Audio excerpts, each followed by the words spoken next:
विराम चिन्ह सीरीज में देखिए अगला क्वेश्चन पूछा गया है, किसी पद, उपवाक्य आदि की विशेषता दिखाने के लिए शब्द के नीचे एक रेखा खींचते हैं, उसे कहते हैं। ऑप्शन है देखिए यहाँ पर प्रश्नवाचक चिन्ह, अधोरेखा चिन्ह, कोष्टक चिन्ह और त्रियक रेखा चिन्ह या त्रियक चिन्ह। तो देखिए इसका सही ऑप्शन है अधोरेखा।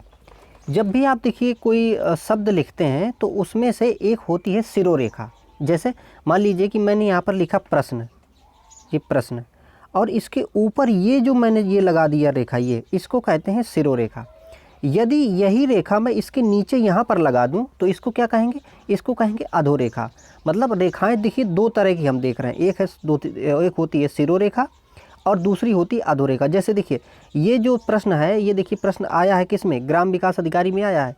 अब ये जो ऊपर इसके ग्राम के ऊपर लगी है ये रेखा, ये हो गई शिरोरेखा। अगर मैं इसके नीचे यहाँ पर रेखा ऐसे खींच दूँ तो ये हो जाएगी अधोरेखा।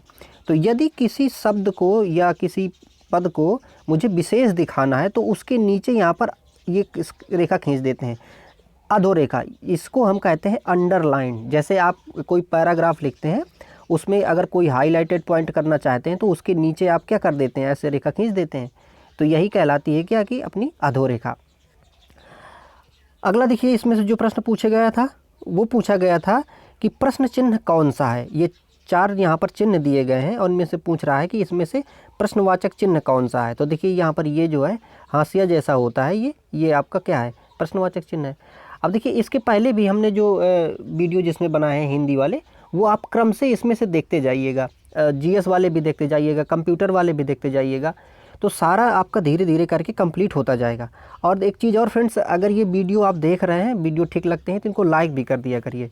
दरअसल मैं कहना भी भूल जाता हूँ, तो थोड़ा सा आप इसको लाइक करेंगे तो मुझे इससे प्रमोशन मिलेगा थोड़ा सा, और मैं मतलब मोटिवेशन भी मुझे मिलता है इससे। अगला देखिए प्रश्न पूछा गया था, संज्ञा की द्विरुक्ति हो तो उसके बीच में कौन सा चिन्ह रहता है। ऑप्शन है देखिए अवतरण, योजक, कोष्ठक और निर्देशक। तो यदि द्विरुक्ति होती है, द्विरुक्ति का मतलब होता है डबल टाइम आना, ठीक है। द्विरुक्ति होती है तो वहाँ पर कौन सा चिन्ह? योजक चिन्ह का यहाँ पर उपयोग करते हैं। भाई देखिए यदि संज्ञा है और संज्ञा की मतलब 2 बार आ रही है तो बीच में डैश लगा के वहाँ पर लिख दिया जाता है। अगला देखिए, निम्नलिखित में से निर्देशक चिन्ह कौन सा है। तो निर्देशक चिन्ह इनमें से कौन सा है? देखिए यहाँ पर ये चिन्ह देखिए, ये देखिए ये तो अपना जो है क्वेश्चन मार्क है ना, प्रश्नवाचक है। यहाँ पर देखिए ये कॉमा है, कॉमा को क्या बोलते हैं? अल्प विराम बोलते हैं। यहाँ पर देखिए ये है क्या? यहाँ पर ये है पूर्ण विराम। और पूछना क्या है हमें? पूछ रहा है यहाँ पर निर्देशक। तो ये है देखिए निर्देशक चिन्ह। जैसे कैसे? जैसे हम कभी कोई प्रश्न लिखते हैं, उसमें अगर हमने लिखा है जैसे, तो जैसे के आगे हम ऐसे ये लगा देते हैं, ठीक है। तो यही कहलाता है निर्देशक चिन्ह। अगला देखिए यहाँ पर प्रश्न जो पूछा गया है, ये पूछा गया है कि अल्प विराम चिन्ह कौन सा है। तो देखिए आप समझ ही रहे होंगे। तो ऑप्शन देखिए यहाँ पर दिया गया है, ये देखिए यहाँ पर ये सेमी कॉलन जैसा दिया है, इसको क्या कहते हैं? इसको कहते हैं अर्धविराम। और ये जो कॉमा होता है, कॉमा को कहते हैं अल्प विराम। ये क्या है? देखिए ये है यहाँ पर एक डंडा पूर्ण विराम, और ये जो चिन्ह है यहाँ पर ये विस्मयादि बोधक होता है। अब इसमें से हम जानते हैं कि देखिए जो यहाँ पर जो अल्प विराम होता है ये मतलब थोड़े समय के लिए रुकना होता है।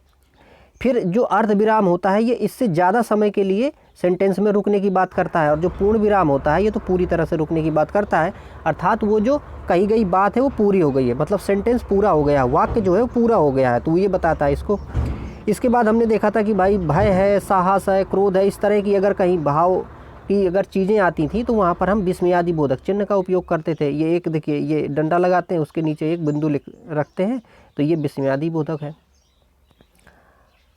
अगला देखिए, निम्नलिखित चिन्हों में से यहाँ पर पूर्ण विराम को पहचानना है हमें, ठीक है। तो देखिए पूर्ण विराम आप जान रही हैं, सीधे एक डंडा होगा, ये पूर्ण विराम होगा, और ये पहला ऑप्शन यहाँ पर सही होगा।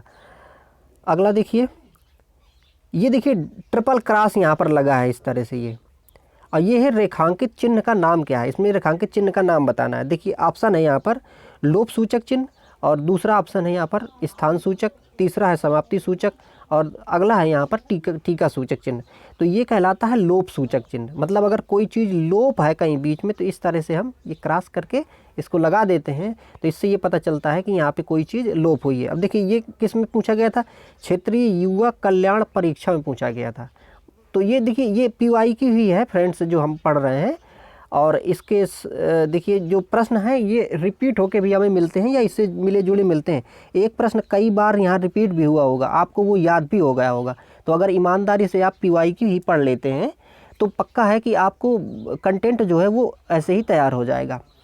अगला देखिए, दो समानार्थी शब्दों की पुनरुक्ति के बीच में किस प्रकार का योजक चिन्ह आता है। देखिए अभी तक हमने देखा था ना, इसके पहले भी देखा है, तो योजक चिन्ह आएगा। और इसी के साथ देखिए विपरीत वाले भी अगर कोई चिन्ह आ जाते हैं तब भी वहाँ पर ऐसे होता है। देखिए समानार्थी शब्दों का यहाँ पर दिया गया, जैसे कपड़ा लत्ता, धन दौलत, मान मर्यादा, इन सब के बीच में देखिए ये चिन्ह आ रहा है, योजक चिन्ह। इसके साथ देखिए समासिक पदों में भी आ जाता है। समासिक पदों जैसे देखिए जय पराजय, लाभ हानि, हमने देखा था कि द्वंद्व समास होता है तब भी वहाँ पर इसी तरह से आता है। यहाँ पर तुलनात्मकता अगर होती है, जैसे जैसे चांद सा, जैसे कहते हैं चांद सा चेहरा, है ना, तो ये क्या है कि यहाँ पर ये देखिए इस तरह से चिन्ह यहाँ पर आएगा। अगला देखिए, अगर सार्थक और निरर्थक ये दो तरह के शब्द आते हैं, जैसे अनाप शनाप, है ना, नहाना वहाना, उल्टा पुल्टा, है ना, काम वाम, तो ये सब इनके बीच में क्या आ रहा है, देखिए ये सब इस तरह से यहाँ पर डैश हम यहाँ पर लगाएंगे। अगला देखिए, निम्नलिखित में से कौन विराम चिन्ह का प्रकार नहीं है। तो इनमें से जो दिया गया है कौन सा विराम चिन्ह का प्रकार नहीं, वो बताना। ऑप्शन है देखिए निर्देशक, लाघव, उपदेशक और विवरण। तो यहाँ पर देखिए उपदेशक नाम का कोई जो विराम चिन्ह है वो नहीं होता है। बाकी देखिए इसमें से निर्देशक होता है, लाघव होता है और विवरण होता है। इसमें से देखिए हमने लाघव चिन्ह के बारे में नहीं देखा था। देखिए लाघव चिन्ह जो है इस तरह का होता है, ठीक है, छोटा सा यहाँ पर ये शून्य टाइप का रखते हैं, तो ये लाघव चिन्ह होता है। और विवरण को हम देख चुके हैं, देखिए जैसे विवरण है, जैसे हमने देखा था कि बजाय जो पत्र लिखते हैं तो ये विवरण चिन्ह लगा के लिखते हैं, विषय, फिर ये ऐसे करके लिखते हैं।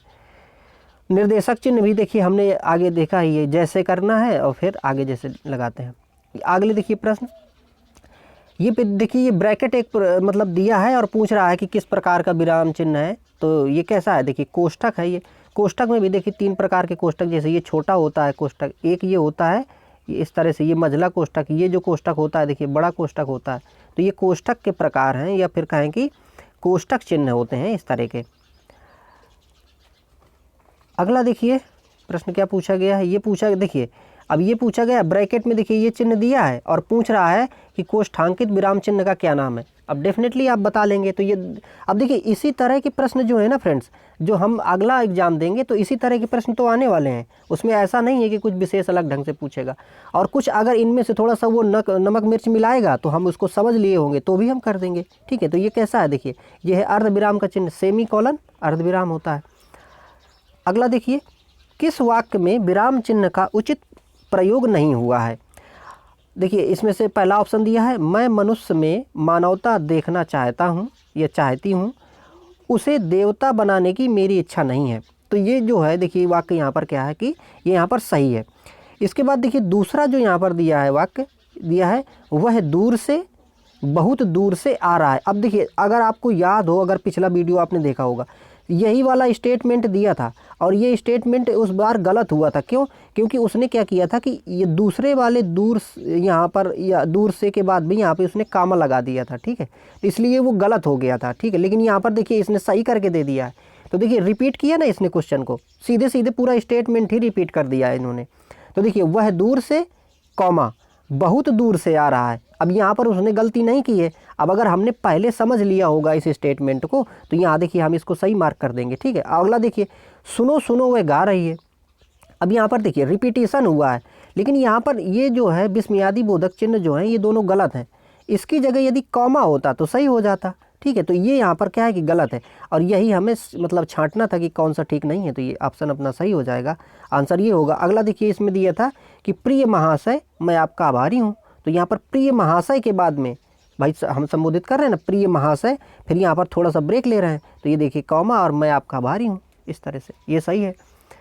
अगला देखिए, जहाँ वाक्य की गति अंतिम रूप ले ले, विचार के तार टूट जाएं, वहाँ किस चिन्ह का प्रयोग करते हैं। तो वाक्य की देखिए क्या है कि अंतिम मतलब रूप ले रहा है वाक्य, मतलब कंप्लीट हो जा रहा है, पूरा हो जा रहा है। तो जब वाक्य पूरा हो जा रहा है तो वहाँ हम कौन सा चिन्ह लगाएंगे, पूर्ण विराम लगाएंगे, ये देखिए, ठीक है। डी ऑप्शन इसका यहाँ पर सही है। और ये भी देखिए वीडियो ग्राम विकास अधिकारी में पूछा गया था प्रश्न ये।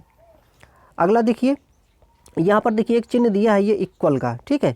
तो पूछ रहा है कि विराम चिन्ह प्रयुक्त होता है किसमें, विवरण चिन्ह में या तुल्यता सूचक में, लाघव चिन्ह में या संयोजक चिन्ह में। तो किसमें, तुल्यता, ये तुलना करता है ना, इक्वल क्या करता है, तुलना। जैसे हम कहते हैं ए इज इक्वल टू बी, मतलब ए बी के बराबर है, तो तुलना कर रहा है।